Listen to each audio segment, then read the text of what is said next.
Okay, Hey, good to see you, Ricardo. How you doing? good. Let me see. I'm doing great. Thank you. Thank you, Eric. Thank you for inviting me to your podcast. Yeah, man. Yeah. Cold weather now, so we're just trying to stay indoors.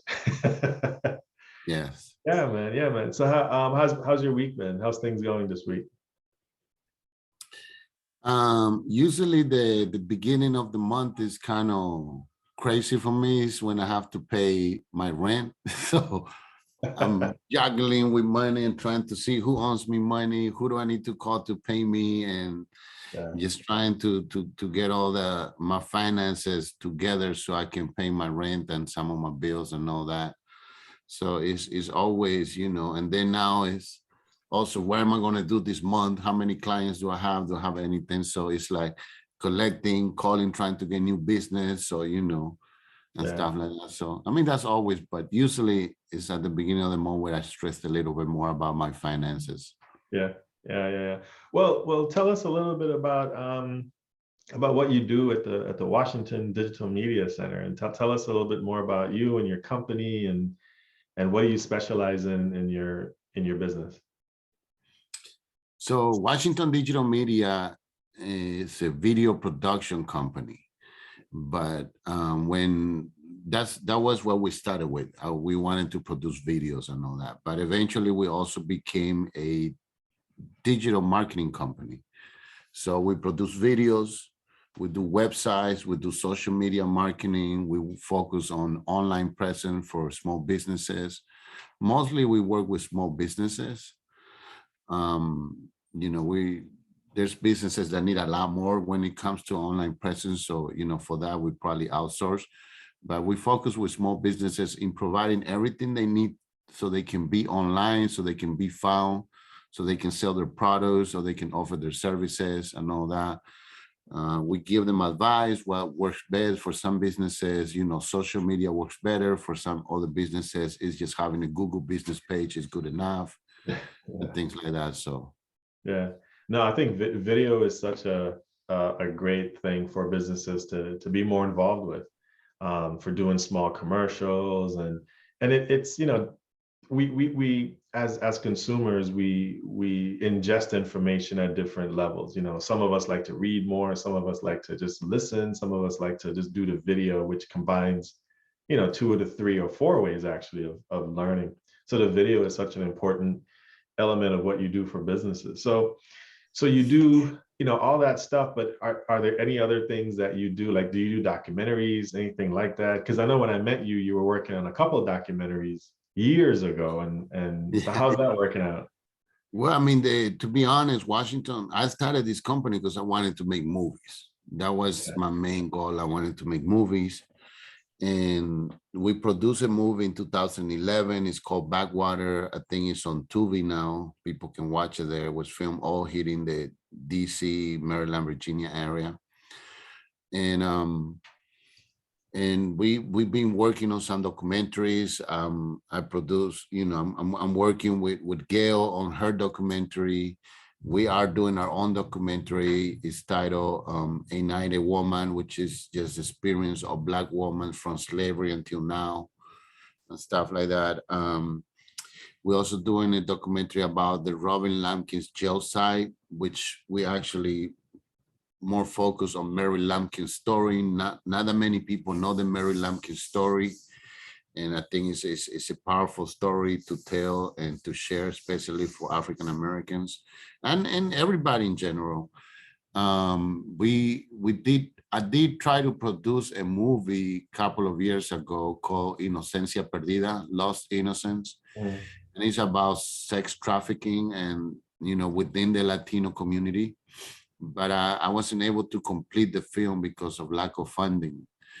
But I feel that, it was a great script. It's a good story. It's based on true events and all that. So I still have the story. So I want to make that film, because he addresses a lot of issues that happen within when families separate and then they reunite. When, my mom left me when I was 6, then I got back together with her when I was 14, so that's that 8 years of separation really put a strain on our relationship. Mm. and stuff. So that happens a lot within the Latino and immigrant community. And that sometimes can lead of, young people making the wrong decisions and ended up in a bad situation. In this case, with my story was that this young girl ended up being kidnapped for sex trafficking. Wow. Yeah. I mean, those are horrific stories, but those are stories that, people like yourself that have the bravery to go and find the story and then document it and film it and then produce it and then get it out to the general public. It's so important for people to kind of see what's happening in other parts of the world. And sometimes right in our backyard, these things are Yeah. happening right outside in our backyard. Yeah, this happened right here. Most of the story is based on true events that happened right here in Langley Park, Maryland, Mm. and stuff. And a lot of immigrant children are being targeted because of their status, the legal status and all that. And then their families are afraid to report the police because they're afraid they're going to be deported. So it's a really bad situation to be in for a lot of immigrants when they don't have their papers. And it's some tough decisions that they have to make and all that. And it's just something that I want to bring into the light. A lot of people assume immigrants are bad, or if they came illegally here, they're bad people, they're criminal. But that's not the truth. That's not the case. People need to understand that it's not easy to leave your country. It's not easy to leave your language. It's not easy to leave your neighbors, your friends, your family. It takes a lot of courage to do that. And for people to make that decision to leave their country, walk through land to get here to the United States is challenging. I mean, I wouldn't do it. So I don't know if you would do it, but I don't think I don't know. I've never been in a situation in which I felt that I have to do that. So I don't know, to be honest. Yeah. But when I look at it, I'm like, wow, that takes a lot of courage to do that. So Yeah. I totally can understand that story, and understand not the story, but the reality of it. mhm. What I find interesting as part of that story is, a lot of people are coming to the United States, Mhm. and because, if you live as you and I are not originally from the US, and when you live in other countries and you live overseas, and then when you see what's happening in the US, yeah, you definitely want to do better, and you find a place that you can have the opportunity to do better, Mhm. and where you have those opportunities where you can come to a place or a country and then just invest in yourself and invest in for your family, and then have the freedom to do that. And that's kind of the story I take away in part, as to, they can go to any other different place. We in the US can move anywhere else, but many of us are staying. But Yeah. why? But why? That's a big element of the story there as well. Yeah, no, I mean, and I gotta tell you, I wasn't born in this country. I'm a US citizen now, but I love this country. One thing that this country has given me that I know my country has given me is the opportunities. I probably wouldn't be running a business like I do if I wasn't in the United States. Right. The opportunities here are so open. If you just know how to take your knowledge, your skills, and turn it into a service or turn it into a product and all that, there is a big opportunity of success. And you can have from every walk of life. You can come from be really poor background and be successful. You can be rich. Of course, if you're rich, it's going to be easier because it takes money to make money. But I love this country, in that sense. But at the same time, I feel that this country still, there's a lot of things that can be better and improve. I always tell people this is a country for the go-getters. This is a country for the smart ones, for the strong ones, for the young ones. if you're not at that level, this country sometimes can also, if you're not a go-getter, then people might take advantage of you. They may use you. If you're not strong, people may, that's the other part that sometimes we don't talk about, that people take advantage of the all. People take advantage if you're not so smart, if you're not, and that's another part of the sphere that we have in the United States. But for me personally, it has been a blessing because I am a go-getter. I'm a fighter, and I have all those traits in my life, because I come also from a country that went through poverty. And a lot of people, I'm a high school dropout with a GED. I didn't really complete any college degree, but here I am running a business. Here I am doing things that, people with probably higher education are doing. And they're like, how do you do this? And it's not really how I do this. It's just that I have the will to do it. I don't have it. I don't have, in my mind, it's like, why not? It's like, can you do it? Yes. And why not? Why can I not do it? And so I have, my mind says like, I can do whatever I want to. Whatever I set my goal to, I can do it and all that. Yeah, I think that's beautifully said, man. And here in the US, you're right. Here in the US, the opportunity is there. It's just up to you to go after it. And you make those personal choices. In some other countries, the opportunity might be there, but you have all this other government control, you have all these other barriers to business. But here it's, you can go online to your state, state business licensing agency, and in 2-3 minutes you have a business. You put your idea together, you put it to market, and the market decides, hey, I want to buy from you. I like what you're doing. I'll give you money for that service or product. But I have to say, man, I've seen a lot of the work that you've done. I've known you for years. I've known you for 9 years, man. And I've seen your production, and it's quite amazing. It's quite amazing. I like your production.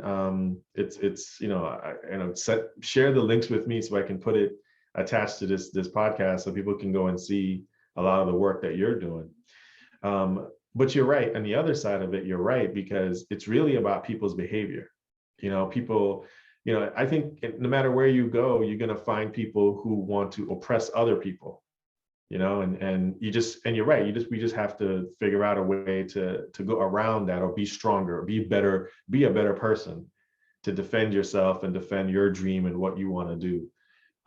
Like I said, like we agreed upon, the biggest difference here in the US is the opportunity still to this day exists. And it's such a unique opportunity that we just have to figure out a way just to make the best of it. And it's really up to each of us to get it done. So yeah. So what's like, tell me about your company. Tell me about your team that you have, and why this business? What made you say, hey, I want to do this? I always wanted to make movies. I remember when the first time, I must have been about 7, 8 years old, and the first time I went to a movie theater, I went to see this movie, Flash Gordon, Yeah. and it was Flash Gordon, whatever. He went to space and got lost. I ended up in this other planet, and he ended up fighting to save his girlfriend or something. I don't remember the whole story, but I was just amazed about everything that was happening in terms of the special effects. They were filming. I mean, now when I look at it, I'm like, they did all that in the studio. Now I can see like that. But at that time, it was just look amazing. It was. I remember in my house, we had a black and white television. So going to the movie theater, I could see a movie in full color, and that was already a big step, and I mean, that feels like I'm old, but not in my country. This must be like 83, 82 or something like that. And I'm 84, I don't know. But in my country, to get a color TV at the time, it was like you were wealthy, so we had a small color TV. So So watching Flash Gordon just inspired me. I'm like, wow, I want to make movies. I want to tell stories. And my imagination just started flying from there. Um, then, my mom came to the United States. I got the opportunity to come as well. And I always had that bug. And in 1999, I went to film school. I went to the New York Film Academy. I took an intense course program over there. And after I finished my program, I couldn't get a job in the industry. Everybody was asking me for experience. Mm. And they told me, like, you need to intern. And at that time, I was already 24 years old. I was already married. I had a child. And the idea, like, I didn't even know about internships. Like, I never even heard of that before. Like, Yeah. the idea of working for free to gain some experience, it was foreign to me. And I was like, no, like if I'm gonna work, I need to get paid. Like, I can't do this. I can't afford to do internship. I have a family. I have a kid. So I kind of put my dream on hold and did the next thing that I enjoyed doing. One of the things that I enjoyed doing, and I did it when I was young, I was part of the Latin American Youth Center. Mm. I was part of a leadership program. They put me in a leadership program. And that's one of the things I got to give credit to, programs like the leadership program that was created by the Latin American Youth Center, because that also gave me the skills that I have now to be a leader, to be a go-getter and all that. So I decided, you know what? I like doing youth work. I like working with young people and all that. So I ended up, pursuing that instead of my filmmaking, which, being bilingual opened a lot of doors. So that's already, like, a skill that I had, that, okay, let me take advantage of my bilingual skills. So I went, I worked for different nonprofit organizations as a, supporting young people through whatever issues they were going to and stuff like that. Um, and I did that probably for about most of my adult life. And in 2009, the digital cameras came out. So I went and I retaught myself, because I learned filmmaking with film. So I Mhm. have to reteach myself. So I went, thanks God for the internet, because if it wasn't for the internet, then I probably would have to go back to school. But Yeah. the internet gave me a platform where I could go and read and learn and do things on my own. So I purchased a new camera and I started learning and all that. Um, I got a job again in the Latin American Youth Center, this time as a senior case manager working with young people. And my boss came, Ricardo, we don't know what to do. We don't know how to keep these kids engaged and all that. Can you come out with a program?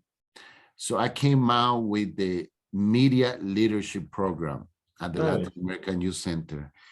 And what was I doing with this one? I started teaching them how to tell stories using, their cell phone, making videos and all that. And they're like, well, let's make like a movie. And we started talking, and we ended up creating a web series, the Victor and Erica web series.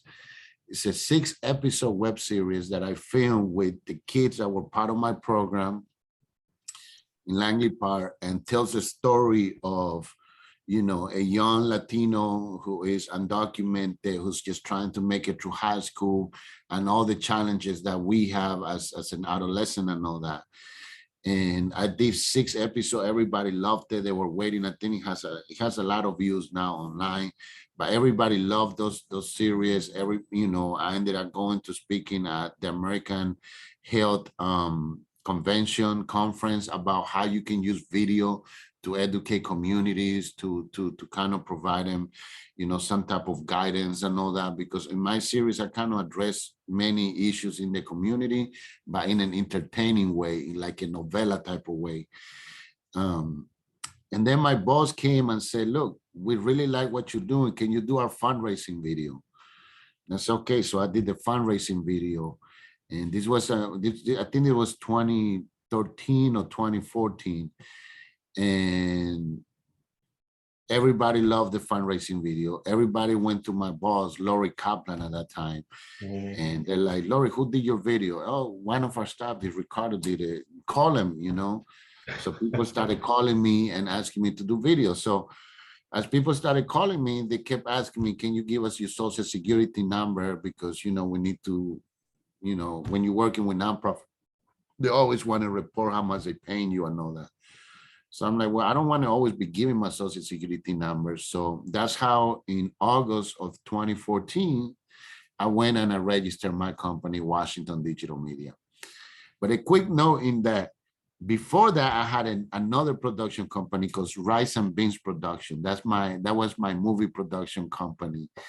And every time I would tell people, yeah, like, you know what, I have this Rice and Beans Production company, they would laugh. They're like, oh, that's funny. So I'm like, well, maybe if I start a business, I cannot use Rice and Beans Production because people don't take Right. it serious. So I thought very hard in what can I do? What can I do? I took a class in Arlington Independent Media. And then from there, I kind of started thinking, and I'm like, well, I want something that represents DC. I want something that represents media. And now I'm not working with films, I'm working with digital stuff now. So that's how I came out with Washington Digital Media. And it was a hit, you know. I think I got a good name for the company. A lot of people, you know, don't know it's Latino owned, you know, they just, the company sounds good. And then I got the logo done. I got the logo done through Fiverr, you know, my logo cost me Yeah. $50. And you know, Yeah. that's how I got started. That's how pretty much it started. And I got it, most of it was word of mouth and networking. That's how I built the company. You know, I didn't have a lot of money when I started. Um, at that time, I was taking my boss at the Latin American Youth Center, like, Ricardo, you know, we can we can't pay you what we pay you because you don't have all the education and the grants required for you to have at least an associates or something, you know. Right. And we can, you know, excuse your salary because you don't have the degrees that you need to have. You do have the experience and stuff like that, but it's still, you know, can you go back to school and finish? And there was a program at Northern Virginia Community College that you could get your substance abuse certificates with 36 credits. And I Mm. have already completed like 24. So I just needed, like, you know, 12 more credits and all that. I said, well, look, I can go get my substance abuse certificate counseling. It's like, would that be great? Because with that, then we can say you're a substance abuse specialist. And, Right. you know, so I went and I took these classes. I applied. I was living in Virginia at the time.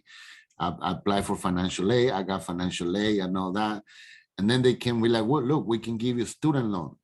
So you're gonna give me a student loan? So I'm like, well, I don't really need the money. But then I'm like, you know what? I do need the money.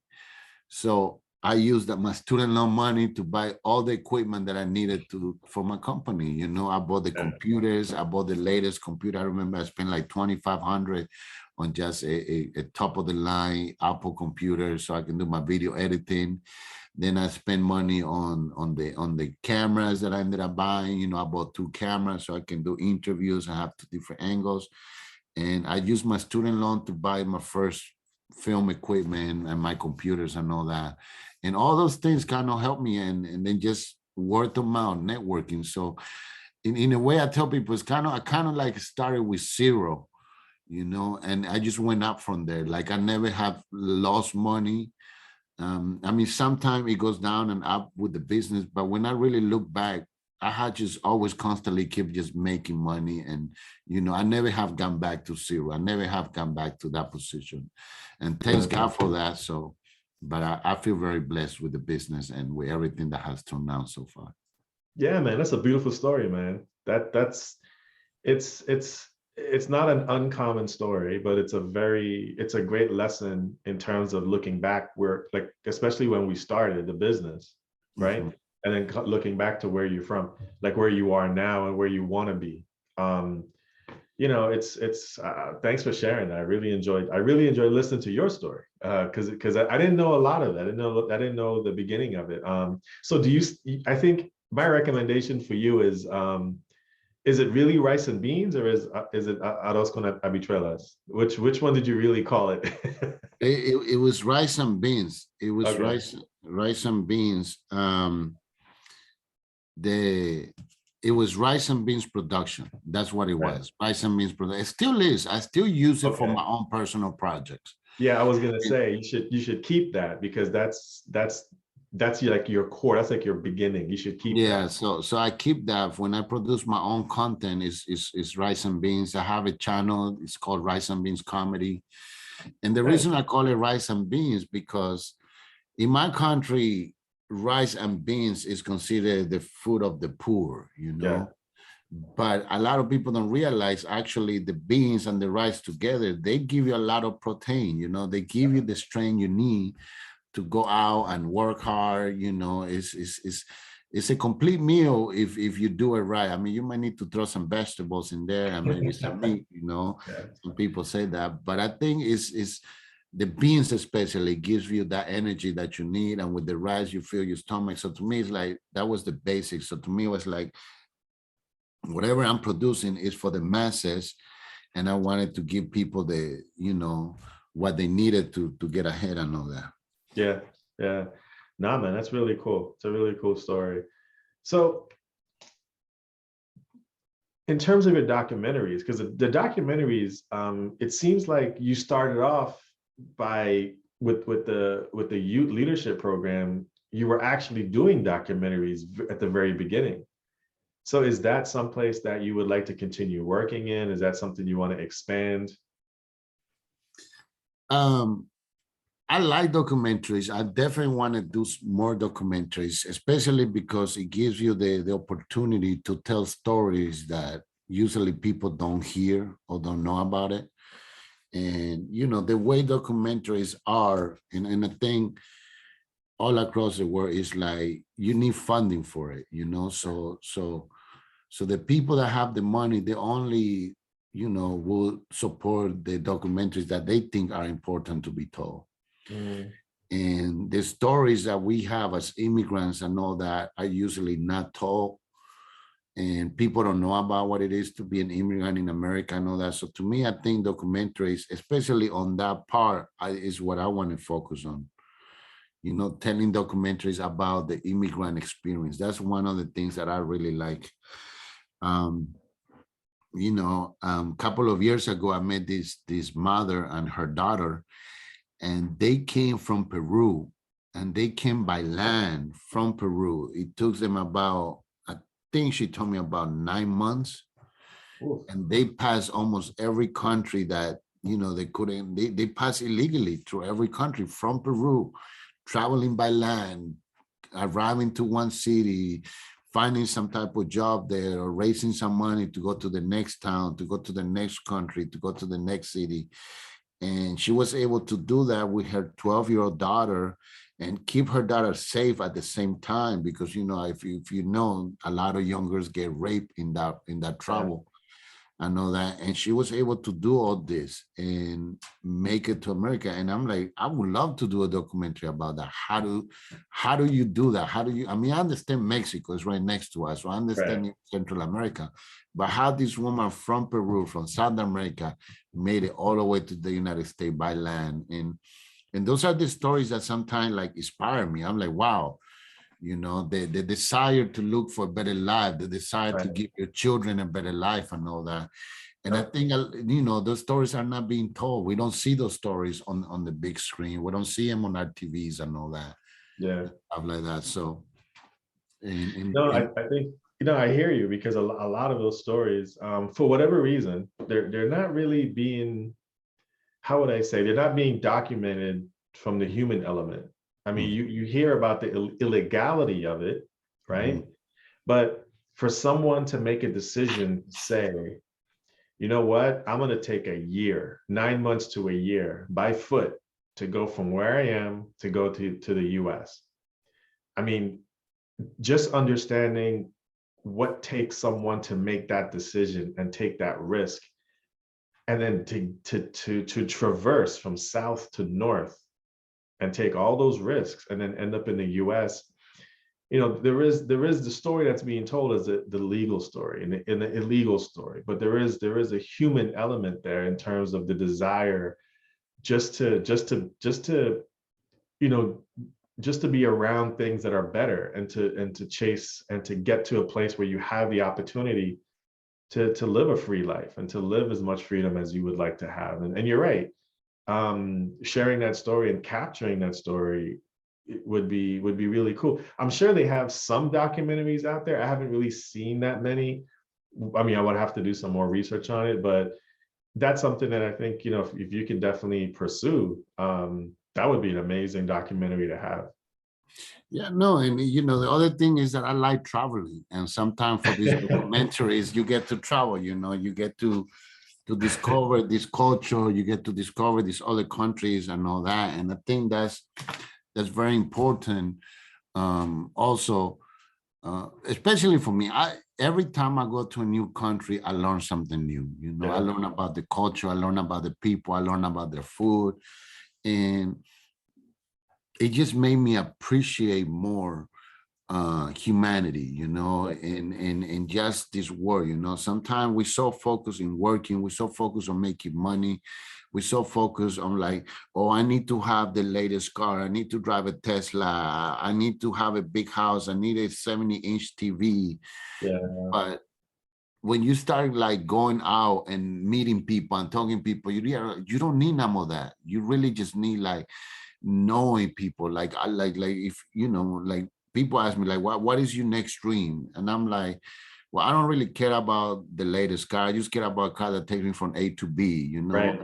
I don't really care about having a fancy home, but if you really ask me what I want to own an airplane on a helicopter so I can travel all over the world. Like that's my next goal. Like, Yeah, it's not really like can I afford to buy an airplane and just take off every week into a new country? I mean, so people is like, well, that's a good dream to have, I guess. I'm like, well, yeah. that's my dream now. Like, make my company to a point that it makes me money so I can take off. No, I definitely hear you, man. It's about the experience. It's things don't last. Tangible things, they break and you can replace it. But Mhm. the experience is so much that's a lifelong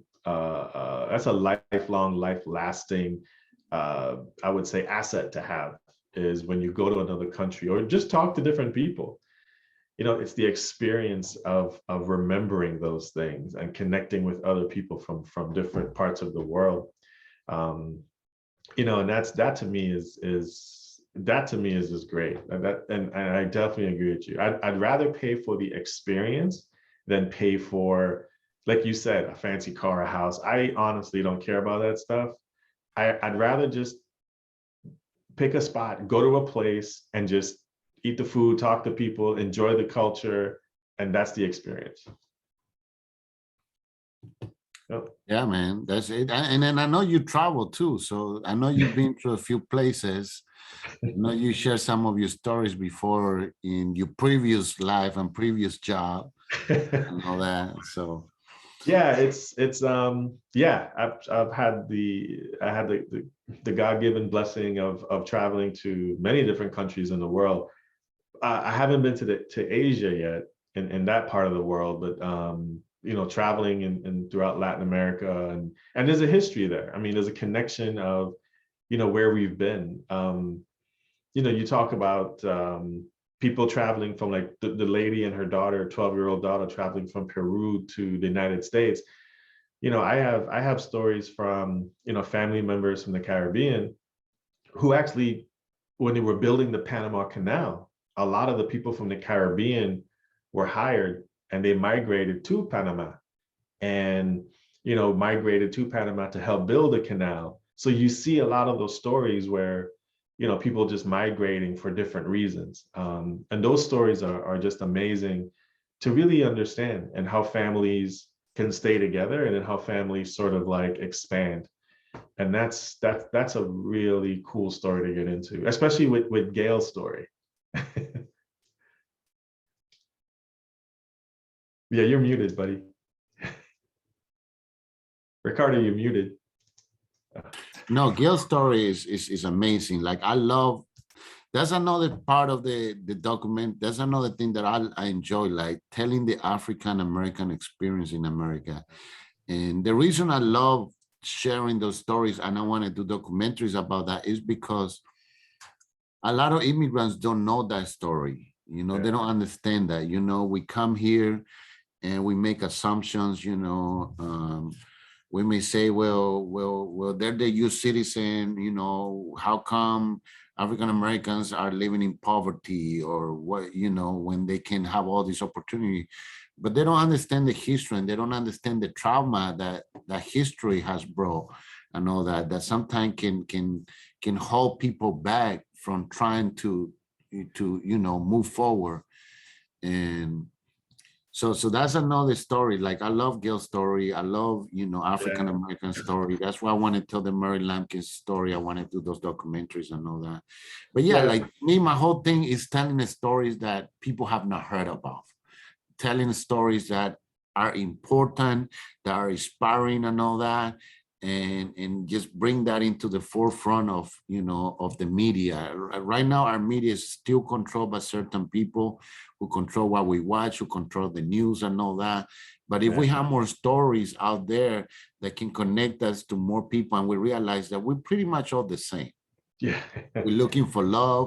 We're looking for family. We're looking to live a good life. We're looking to provide our families shelter, home, whatever, you know.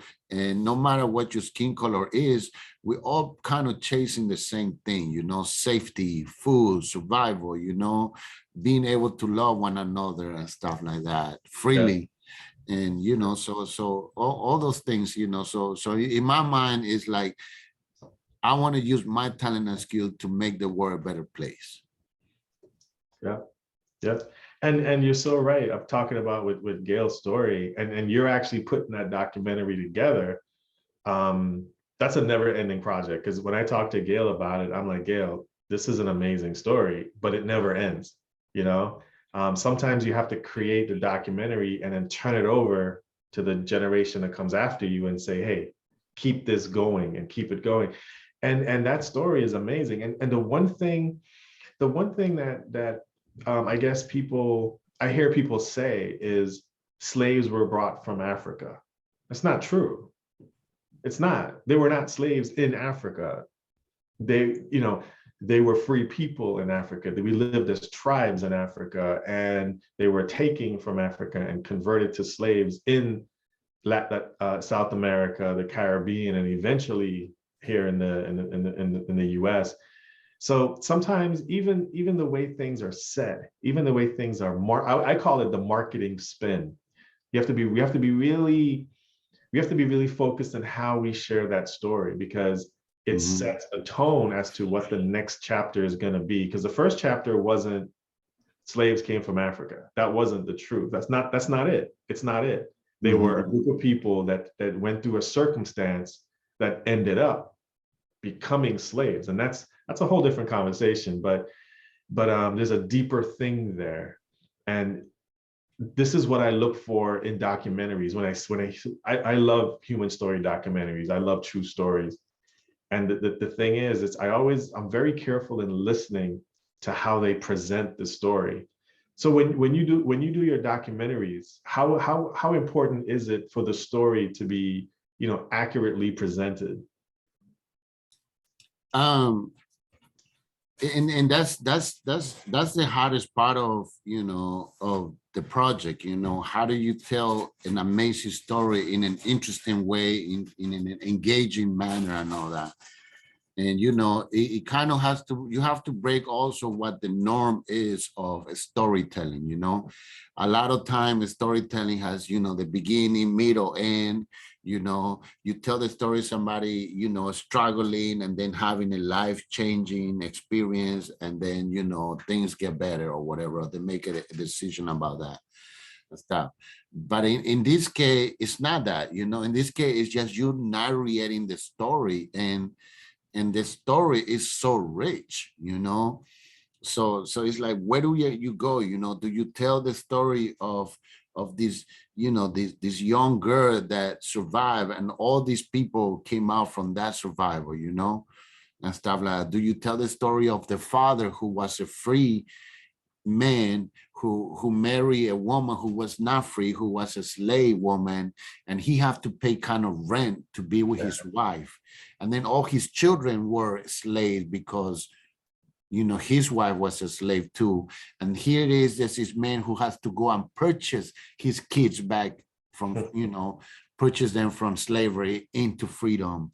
And all those things that goes on, like it's just amazing. Me as a father, I think about it like, wow, this man really love this woman. This man really like work hard, like to you know, like he could have married a woman that was free, maybe, you know, and stuff like that. But everything he did in his life, and then you look at him, you look at his descendant, you look at this woman, you look at how he was, and you're like, wow, you know, it's a story that, like you say, doesn't have an ending. Like you want to know more, you want to explore more, and there's so many things to explore and understand and all that.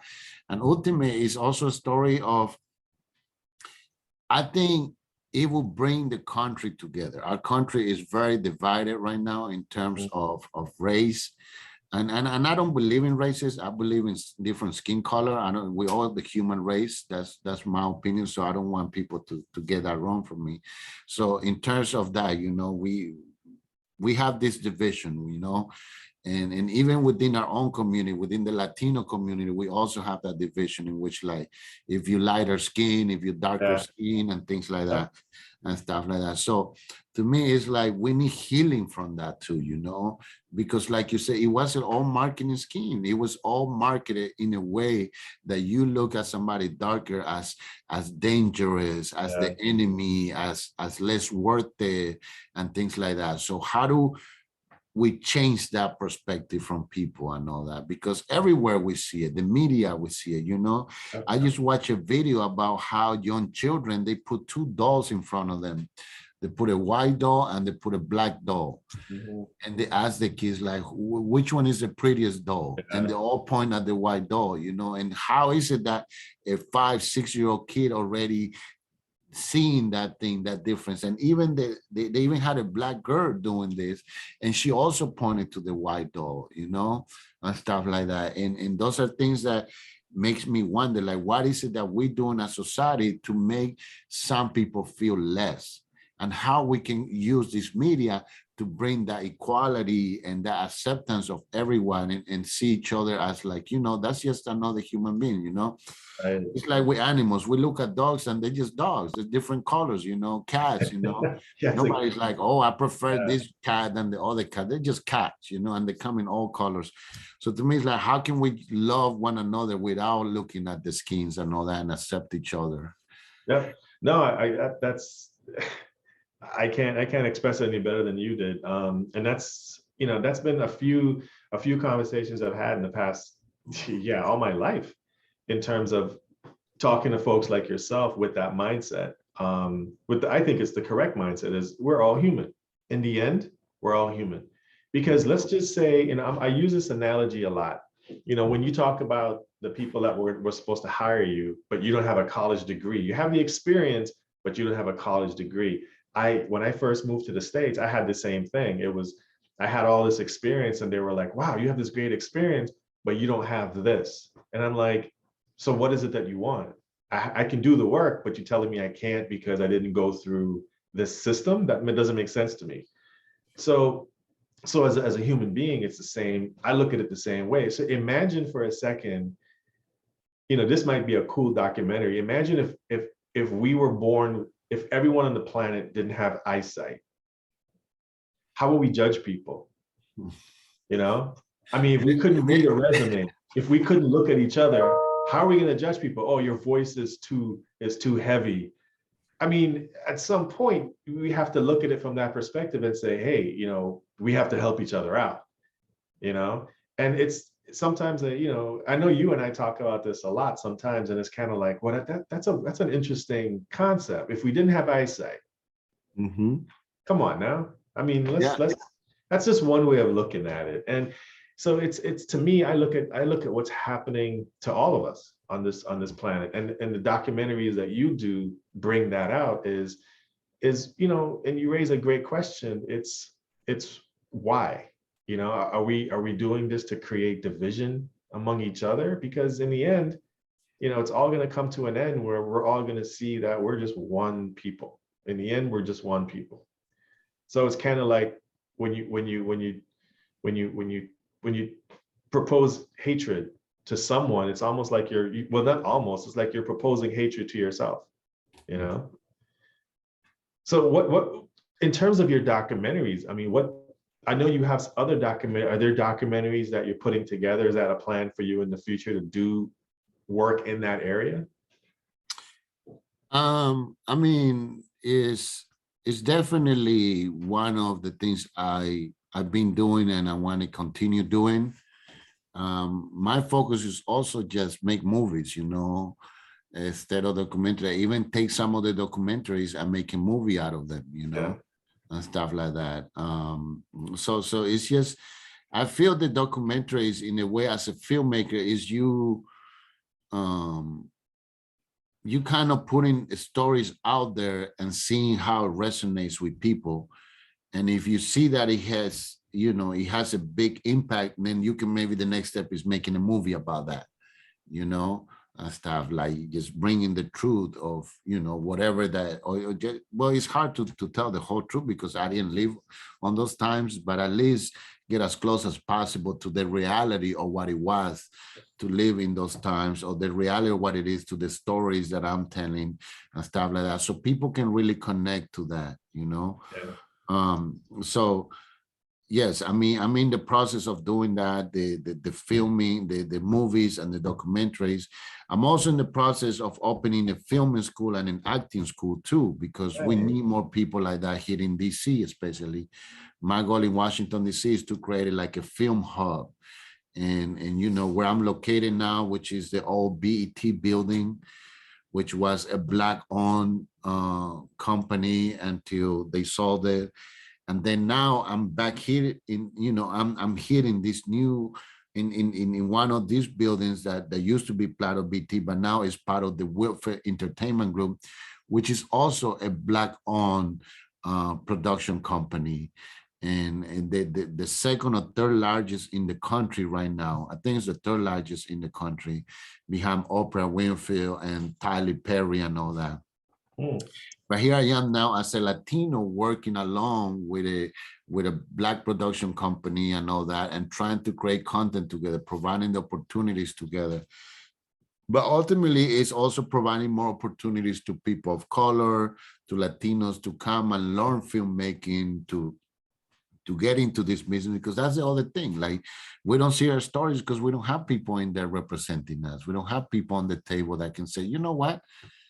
I'm tired of seeing stories about, you know, a white guy falling in love with a white cowboy and they're all cowboys, but they got to keep the love secret and all that. Like, you know, I'm tired of seeing the story of a white guy who got discriminated because he got AIDS. You know, I'm tired of seeing the story of a white guy who wants to be a jazz musician and his girlfriend wants to be a jazz, you know, a singer, dancer.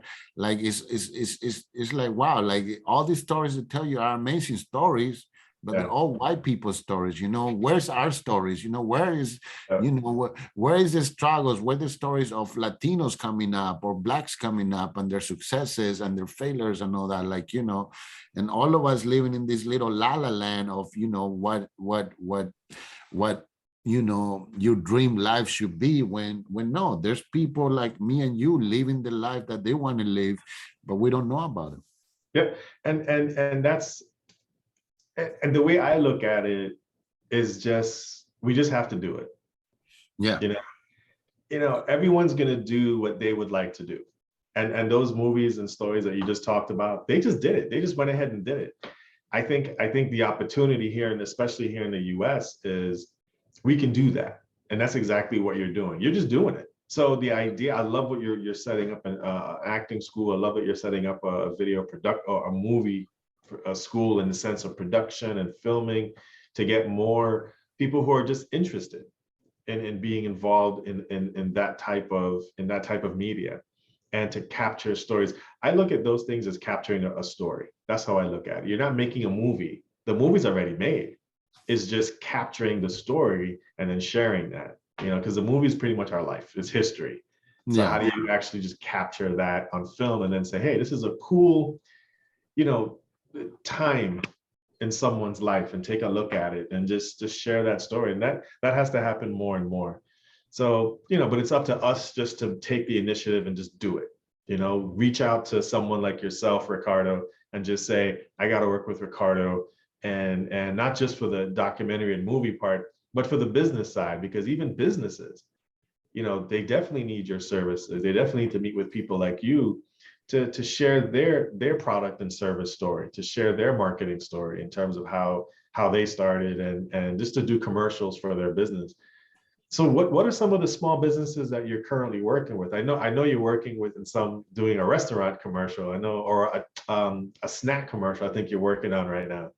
How's that going? So we work with different during the summer, and even last year we got contracted by different organizations to help small businesses. And this summer we work with Carlos Rosario's school, business school. They have a program for small businesses and all that. And we work with 20 different small businesses in creating the whole, marketing campaign with videos, photos, and all that, and then teaching them how they can use these videos and photos to promote their services on social media and stuff like that. I am in conversations with Carolina, who's introducing me to a guy that wants to do a commercial about chips and all that and stuff like that, and snacks. And so we also exploring those opportunities. Right now, my heart is divided because as much as love helping businesses, I feel that sometimes it takes times away from what my true desire is of making movies and documentaries. So I'm trying to train my, I'm kind of like reprogramming my business and all that. And I may even just start a new company to focus more on movies and documentaries, and maybe just create a team that can focus with the small business part. Okay. But be less involved on that part and stuff like that. Because I do love helping businesses, but they can definitely distract me from what I really want to do, which is movies and documentaries. Yeah, yeah, I hear you. And it's about growing your business too, because sometimes those commercials and doing the small business videos, it's about the revenue and income too. So that comes a bit quicker, I would say, than doing a long-term movie, unless you get funding for it on the front end for it. So the funding issue is always there. So what are some ways that people can actually fund you? If you're doing a documentary, how does that funding process work for you? That is something that I still have to figure it out. And one of the things that I have as an immigrant, as Ricardo, I think it's a Ricardo issue, is that I don't always like to ask for help, So a lot of time I try to figure it out. How can I just do it myself? How can I fund something myself and all that? And that's what I have the issue with my movie, that I couldn't finish it because I didn't have the right amount of money to complete it. And then I ended up just being short and not completing the project and all that. So now that's one of the things, is like I have to kind of hold my pride a little bit, be like, maybe we need to go explore ways that we can get funding, or, in terms of grants, I try to apply for grants before, and I have never been successful in getting any grants in the past. So that kind of discouraged me to keep on trying. So I don't know if I'm not the best person to put things on paper or put my ideas on paper, or maybe just people are not interested in the stories I want to tell. So Right. then on the grant part, I also gave up on that a little bit too. So now my focus is always like, I just got to make the money to produce my own thing, so then nobody can tell me how to do it. But I also think that maybe I need to keep on pushing and asking for help and asking for funding, because it's just it's taking me longer, and I feel the necessity to tell the stories I want to tell is right now. Like people need to know these stories right now and Yeah. stuff like that. But you know, working with Gail and seeing how she's funding her film and all that gives me a lot of inspiration. And it's something that I can definitely also learn from. And I actually thank you for introducing me to her. But No I problem. definitely look forward to, you know, already me and her having conversation. Maybe she can come and help me with the company in those terms, you know, help me, you know, create the other part that I need to complete projects and get projects done and stuff like that. Yeah, no, I mean that's I think you hit the nail on the head there. It's yeah, it's you, man. You just got to go ahead and ask for help. Don't I get that. Trust me, I can relate to that. But you learned very quickly as a community you can't do it on your own. You know, you could up to a point, but to actually take things to a broader level, you know, you build your team and then your team will help you get where you want to go. So there's a way of doing that. So you definitely want to just keep that in mind. Or just, yeah, we'll talk offline, but we'll talk some more about that. But yeah, man, get yourself out the way is what I would tell you. Thank you. Yeah, definitely. Well, I think you know, uh, what you're doing is pretty cool stuff, especially in the digital media world. And I just, you know, every time I go to your website and I talk to different people, and you and I catch up, you know, I always like the stuff that you're doing. So it's really cool. So hey, we're you know we're coming up to the hour. So I just want to say, if you were to give advice to someone who's about to go in your field that is going to follow your path, what would be like a couple things that you want to share with them? Um, so the one thing that I have to learn in in what I'm right now, I feel that I'm successful already, you know, and I don't have a lot of money. I don't have a big house. I don't, you know, but I feel successful. From where I came from to where I am, I feel very successful. But to me, success is more about finding happiness. And I'm happy with what I'm doing. Yeah. I'm happy doing films. I'm happy mentoring young people. I'm happy teaching. I'm happy that I'm using my skill to help others. That I'm not giving you something that's going to break. I'm not giving you a bad service. Like I do my best to give the best service possible. And when I look up in general as my business and what I'm doing with myself, like I feel content. I'm happy, you know, and stuff like that. So my advice to people is find what makes you happy and do that, you know, or turn that into a business and all that. And that is something that I'm sure you connect with me because you have also chosen to do certain things. Yeah. And you know, I don't think what you do sometimes will make you a millionaire, but I think whatever you're doing, it seems that it's fulfilling something in you and you're happy with that, you know? And I think that's what it is. You know, a lot of times we put money in front of us and we chase that, but money is not going to bring you happiness. It helps. I'm not going to deny that it helps because you know sometimes you may want to eat at a fancy restaurant and you being able to afford that is vital, but ultimately is finding what makes you happy, finding because you know I don't have a boss, nobody tells me, you know, I'm usually the first one in the office and the last one to leave, you know, and stuff like that. And sometimes my check doesn't reflect that either, you know.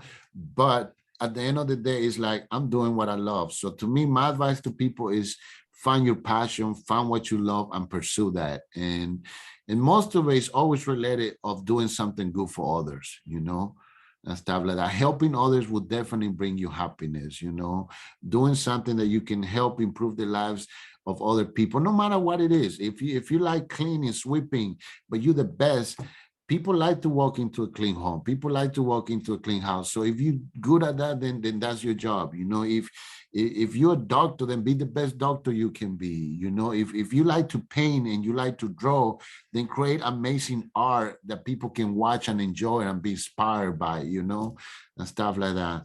So whatever is your dream, whatever is your desire, and if you think that's going to make you happy, follow it, go do it, and just do it. You know, in my case, you know, I always, people is like, why are you gonna do filming in DC? There's no opportunities in video production in DC. Why don't you go to LA? Why don't you go to New York? I said, well, maybe that's when it needs to happen. Maybe I need to create the opportunities here.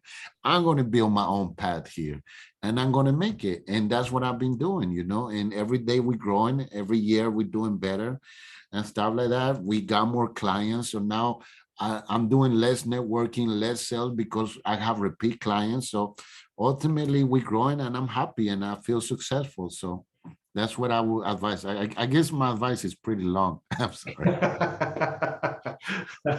No, but it's well said. I can't add anything to that. It's perfectly said. And you're 100% correct. What makes you happy? And what you're doing is making other people happy as well. And that's so important to that human story. And you're right. I love what I do, and I love what you said. Thank you for sharing that, by the way. this is about you, though. But we'll talk again on a deeper level on that. But yeah, man, this was so cool.